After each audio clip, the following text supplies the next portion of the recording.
see something like that so precious gunned down in front of your eyes, because we were there when it happened. And he actually passed away in my arms. So that's something that I have to live with every day for the rest of my life. Jackson, Mississippi has one of the highest homicide rates in the country. The city ended 2022 with 138 homicides and 2021 with 160. In an effort to learn more about the problem, I sat down with Jessica Frazier. This is her story and the story of her organization, M.O.M.S, or Mothers of Murdered Sons. I didn't have any boys. I had 3 girls. And when his mom had him, I literally took him from her. She just had him, but he was really my son. It was a son that I didn't have. He was everything to me. He was 20 years old. He was the oldest out of 12 grandkids that I have. And he was just the life of the party. And he was a very big protector. He protected his family. He worked full-time job. He made an assistant manager at his job. He had his own apartment. He had his own car, graduated high school. Had a lot of good things going on for himself. All these young men are not bad young men. They were just in the wrong place at the wrong time. It was on a Tuesday, about 8 o'clock in the morning. Parents used to date this young lady, but they broke up. She had a baby, and we used to take care of the baby. Even when they broke up, we used to go over and take the baby to school. This particular day, we went over there, and me, his mom, and him, I said, Paris, stay in the car. Just gonna go in and get the baby, and we're gonna take the baby to school. The mom opened the door and let us in. And from that point on, all I could think or remember was a lot of gunfire. She got shot, and I heard her say, Paris, they shot me. And when he ran in the room, they shot him in the head 2 times, and he fell on the floor, and they stood over him and shot him 6 more times. I threw up my hands, and I was like, just let me get him out of there. So I tried to drag him. I was going to try to take him to the hospital myself, but you almost know. And not only did he get shot, they shot his mom also. So now I got him in my arms and her laying on the floor.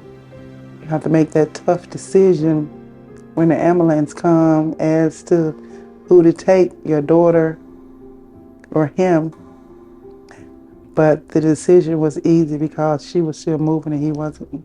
The organization started that night. After it happened, I saw how tragic it was, and I just wanted to reach out to the other mothers that had lost their sons due to gun violence. And that night, M.O.M.S was started, the night my grandson was murdered. The organization first started off with billboards, and the billboards had the young men that had been murdered through gun violence on the billboards. The billboards was put up for numerous reasons to let the police officers know we still have work to do. The mothers enjoyed riding by looking at the billboard to see their sons in the billboard. And it's also to let these young men that thought they got away, they have to see these billboards every day. You have to walk by there, and I hope they have some kind of remorse for putting these young men up on this billboard.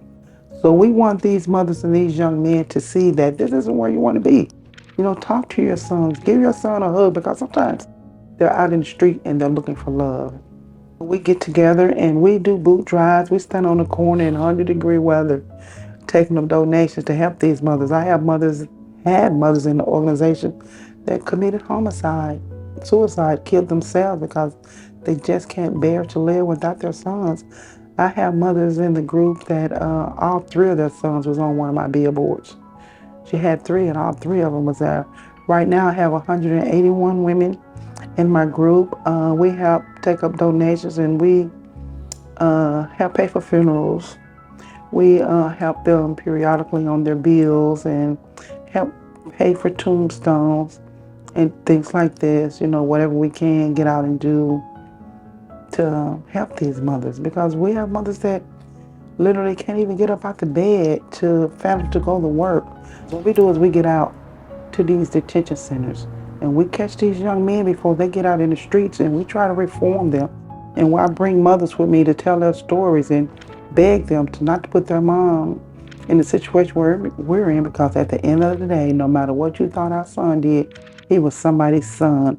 And this is some place that the mothers can come and feel comfortable and talk to other women that is going through the exact same thing that you're going through. I think they need to have stricter gun laws. For one, it's too easily for them to go out and get guns when they bring these gun shows to town. I mean, anybody can just walk off the streets with an ID and get a gun. And these young men have high-power rifles. I mean, they have stuff that shoot through concrete. And, you know, they're not afraid of the police officers. And we need more police officers. We need to give them tougher bonds too. 60% of these young men that committed these murders, they're repeat offenders. And they shouldn't be on the streets anyway. We got to put some fear in these young men, because right now, they're not. They think that this is the big thing to do, and they're looking for love all in the wrong places. I hate to say it, but the young man that murdered my grandson is out. He burned out. And we see him.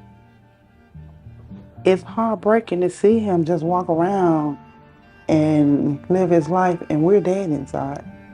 Simply because they're not putting enough, they're letting them bond out.